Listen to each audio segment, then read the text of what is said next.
তার পরিসরকে তার এই শরীয়তের সীমানা ঠিক রেখে তিনি দাওয়াতি কাজ করবেন।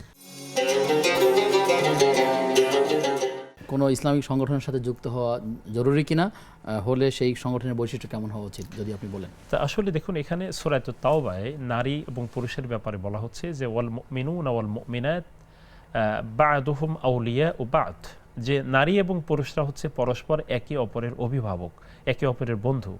তারা ইয়ামুরুনা বিল মা'রুফ ওয়া ইয়ানহাউনা আনিল মুনকার, তারা সকলে ন্যায় কাজের আদেশ দেয়, ন্যায়সঙ্গত কাজের অন্যায় কাজ থেকে নিষেধ করে।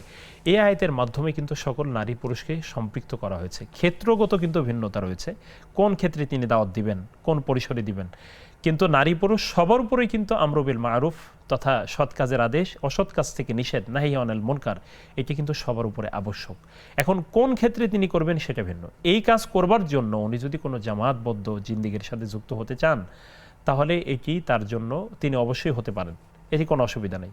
বরং কখনো কখনো এই কাজটি করবার জন্য জামাতবদ্ধ জিন্দিগিতে উত্তম হয়, যেটি ব্যক্তিগতভাবে অনেক সময় করা যায় না। সেজন্য এই কাজটি যদি উনি করতে চান, তাহলে এটি তার জন্য, নারীরা নারীদের থেকে দিন শিখবেন, হ্যাঁ, নারীরা নারীদের পরিসরে শিখবেন, পুরুষরা পুরুষের পরিসরে শিখবেন, অবশ্যই পর্দার সাথে, অবশ্যই মাহরাম বা হারাম হালালের পর্দার বিষয়টি সেটি মেনটেন করে, তারপরে তার পরিসর, তার ক্ষেত্র তিনি কি করে নেবেন, তথা তিনি স্বামী অথবা পিতার অনুমতি ছাড়া দূর কোথাও যাবেন না, যে পর্যায়ে গেলে আসলে তার জন্য শরীয়ত যাওয়ার অনুমতি তাকে দেয়নি। এই জন্য এই সবগুলো মেনটেন করে তিনি যদি তার পরিসরে, তার ঘরেও তো দাওয়াতি কাজ করা যায়, ভাই বোন, ছোট ভাই বোনের মধ্যে দাওয়াতি কাজ করা যায় না, যায়।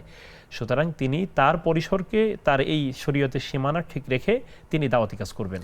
নারী অঙ্গনের মধ্যে কোরআনুল কারীমকে শেখা, কোরআনুল কারীমকে শেখানো, জি, বা এরকম দাওয়াতি কাজকে ছড়িয়ে দেওয়া, জি হতে পারে। কোরআনুল কারীম শেখানো, অনেক নারীরা আছে তাদের ভিতরে ভুল চিন্তা কাজ করে, কুসংস্কার কাজ করে, এগুলো দূর করার জন্য কাজ করা।